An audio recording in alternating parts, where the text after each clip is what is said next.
Hey, welcome to That One Time, the place for unforgettable moments and stories worth sharing. Funny, touching, surprising, just like life itself. Grab a seat, get comfortable, and let's dive in.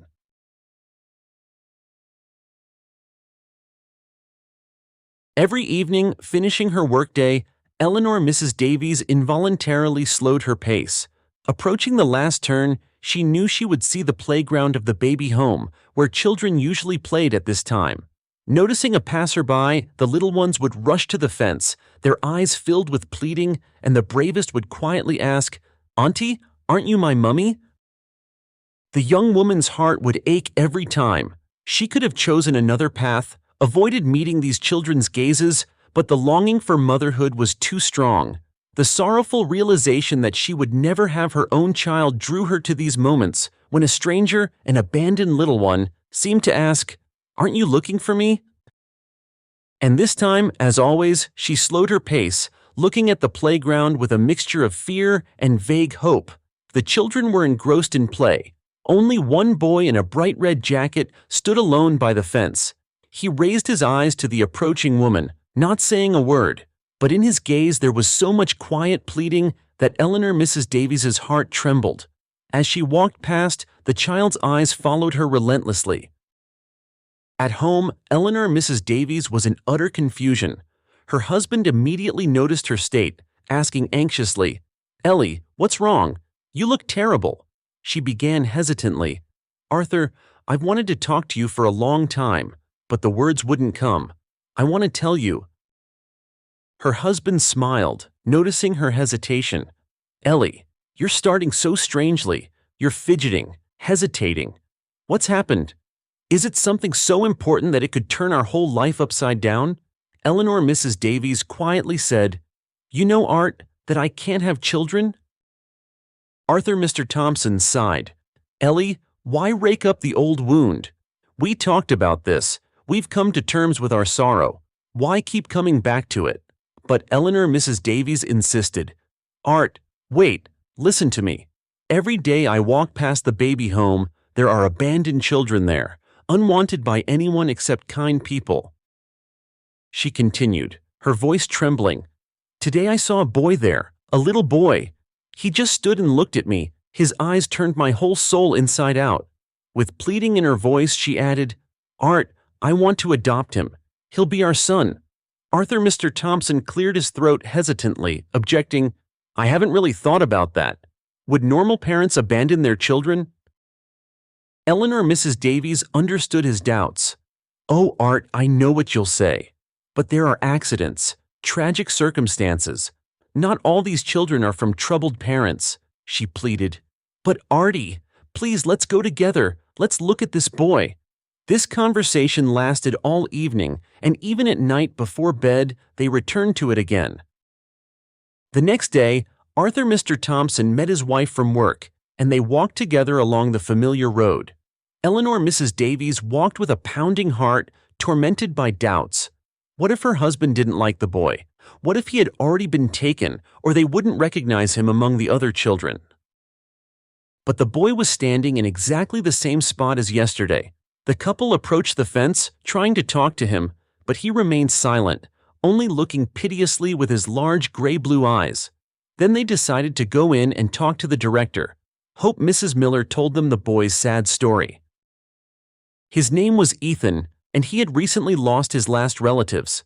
His parents died in an accident, and the grandmother he lived with died of a heart attack, unable to bear the grief for her daughter. The boy was intelligent, healthy, and handsome, but he greatly missed his loved ones. He didn't know the truth and kept waiting for their return. Hope Mrs. Miller added, "And yesterday he came back from his walk and told me, 'I saw a lady. That's probably my mummy. She's looking for me and can't find me. I'll always stand there and wait. That lady who is my mummy will definitely come and find me.'" Hearing this, Eleanor Mrs. Davies burst into tears, unable to stop. Her husband awkwardly comforted her, but his eyes were also moist. Leaving the director, they knew for sure they would come back for Ethan. Soon their life completely changed. A son appeared in their family, their beloved Ethan, the smartest, the most capable, the dearest boy. Years flew by unnoticed, like the whistle of the wind. His parents didn't have time to look around before Ethan grew up, successfully finished school and university, went into business, and became a wealthy man. Now they didn't have to count every penny. Before, they lived modestly on 2 small salaries, saving on themselves to give Ethan the very best. Feed him well, dress him properly, send him on holiday. Now their son, as if in gratitude, tried to provide his parents with a decent life. They went abroad for the first time, moved into a spacious apartment, bought a large dacha and a new car. And one beautiful day, Ethan brought his fiancée to meet them, a sweet and modest girl named Annie. Soon they had a quiet wedding without unnecessary luxury and went on their honeymoon. The pleased parents eagerly awaited grandchildren, discussing in the evenings who would be born to their beloved son. Eleanor Mrs. Davies dreamed of her first granddaughter, a beauty with bows in her fair hair, imagining walks with a pram and fragrant pies. The grandfather, on the other hand, was sure that the first would be a grandson, with whom he could go fishing into the garage. They sometimes argued about the number and gender of future grandchildren. But the newlyweds returned, and Annie's figure remained unchanged.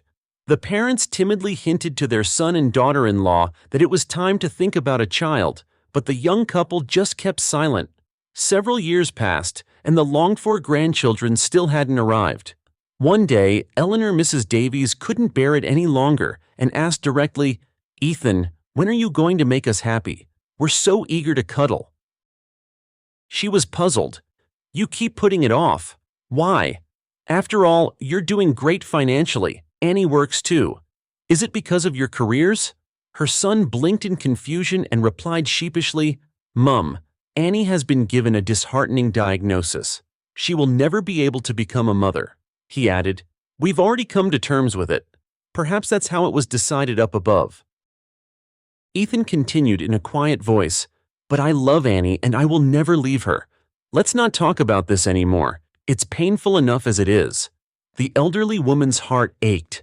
Was history repeating itself? A few days later, Eleanor Mrs. Davies walked along the long-forgotten road again. Before the turn to the baby home, her heart ached painfully again. She took the last step and stopped. Children were still playing on the playground, and some ran up to the fence, looking through the bars at passers-by with hope and anxiety. Just like many years ago, tears welled up in Eleanor Mrs. Davies's eyes. She wanted to hug and pity all these unhappy little ones, cheated by fate. A few days later, she came here with her daughter-in-law. Both women, the elderly one and the young one, stood for a long time watching the children. A little girl in a bright blue jacket came up to the fence, looked at them attentively, and asked, "Auntie, have you come for me?" At these words, Annie burst into tears, unable to stop. Her mother-in-law quietly whispered something in her ear. Then they hugged and laughed through their tears. A week later, Annie and Eleanor Mrs. Davies came to the baby home, which had become so familiar, this time with Ethan. But when they spoke to the director about the girl, she said she couldn't let her go. "How? Why?" exclaimed Eleanor Mrs. Davies. "We've already come to love her. She recognized us. We're ready to start the adoption process." "The thing is," sighed Hope Mrs. Miller, "Marina has a twin sister, Maria. She wasn't outside because she was a little unwell." The director told the girls' tragic story. Their father, a policeman, died in the line of duty, and their mother, unable to cope with grief, started drinking and neglected her daughters. Neighbors, pitying the woman for a long time, eventually contacted Child Protective Services. Hope Mrs. Miller continued, "The girls were brought to us thin, dirty, and frightened, and their mother, after learning what had happened, went off and got married. That's such a terrible story." Eleanor Mrs. Davies sighed. "Poor girls, such little ones, and they've been through so much." The director added, "The girls are healthy, without any issues, and they have no other relatives." "Could we meet the girls?" Annie asked timidly. The director hesitated. "I always protect the children's interests, and I'm afraid of hurting their souls. They'll see your interest, they'll start hoping, and they're so small, already hurt by fate," she added. "And what if you change your mind later, or realize you're not ready for such a step? That would be a terrible blow for them." Ethan's voice sounded muffled, holding back emotion. "We won't change our minds. We will definitely take these girls," he added firmly. "We are very determined. I think Child Protective Services won't have any reason to refuse us." Days filled with pleasant chores began. Ethan, Annie, Eleanor, Mrs. Davies, and even Arthur, Mr. Thompson, found time to visit their future daughters and granddaughters, Marina and Maria. And then the long-awaited day arrived. Eleanor, Mrs. Davies set the festive table, baked pies, excitedly awaiting their arrival. When the doorbell rang and the door opened, she clutched her heart and cried with happiness. All four of them, Ethan and Annie and their newly found daughters, looked so joyful and happy. A new life began, full of worries and problems, but such welcome ones. The young couple lived separately, but the grandmother and grandfather often visited their beloved granddaughters. One day, Ethan called his mother and invited her and his father over on Sunday. He added in a mysterious voice that a big surprise awaited them. "I wonder what they've planned," Arthur Mr. Thompson mused. "It doesn't seem like there are any holidays." "Let's go and see," Eleanor Mrs. Davies smiled affectionately.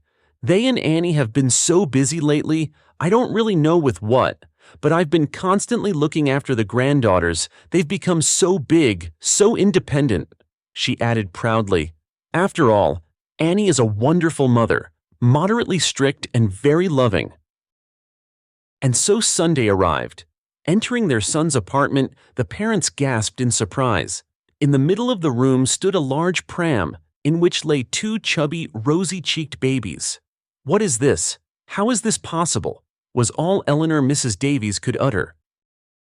"Annie and I decided that besides daughters, we also wanted sons. We didn't get two sons," Ethan smiled.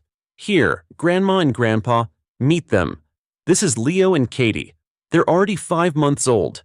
These are our children," he added. "Annie has decided to quit her job and dedicate herself completely to the children. But Mum, she can't manage without your help. And yours, of course, too, Dad." "Oh, how happy I am," was all the proud grandmother of 4 grandchildren could say. "How rich I am. I have 3 granddaughters and 1 grandson," she added with a smile. "But I don't think we'll stop here." Ethan put his arm around his wife's shoulders, looking into her eyes. "Of course, darling," Annie replied with a loving look. "After all, children are such a happiness.